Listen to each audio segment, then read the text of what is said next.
Remember using formulas to calculate math problems in school, like 2 plus 2 equals 4, or 2 pizzas times $10 equals $20? Excel can use these same formulas to work with numerical data in your spreadsheets, just like a calculator. Excel uses standard operators for its math equations, like a plus sign for addition, and a minus sign for subtraction, an asterisk for multiplication, and a forward slash for division, and a caret for exponents. You're probably used to seeing equations like 5 plus 5 equals, but in Excel, the equal sign comes first. This is because the cell itself contains or is equal to the formula and its value.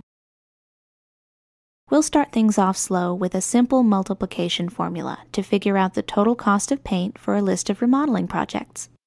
As you can see, I've done some research on price and the amount of paint I'm going to need. $30 times 6 gallons of paint. To create a formula, just click where you want the total to appear and begin with an equal sign. We're going to do 30 times 6 using the asterisk for multiplication. Now press Enter on your keyboard, and Excel displays the value in the cell. Another way to create formulas is to use cell references.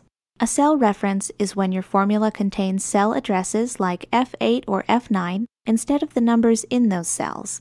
Let's give it a try on the total estimated budget. Rather than calculating 700 plus 550, the values in cells F8 and F9, we'll write the formula this way: F8 plus F9. That totals the numbers in F8 and F9, whether you leave the budget at 700 and 550 or change it to something else, say 800 and 650. The total recalculates automatically. That's why cell references are so convenient.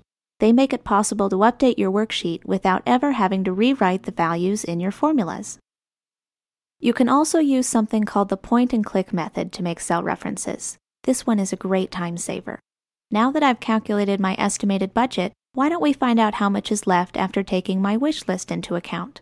That means I'll need to subtract my wish list total from my estimated budget. So I'm going to start my equation, then just click this cell to make reference to it. Now type your operator, in my case a minus sign, and click the next cell you want in your formula. Press Enter and the total appears.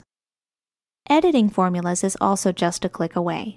Click the cell you want to edit, and then come up here to make your changes in the formula bar. If you make a mistake or change your mind, just use the cancel command and you'll avoid making any unwanted changes. You can also double-click the cell and make your changes right there.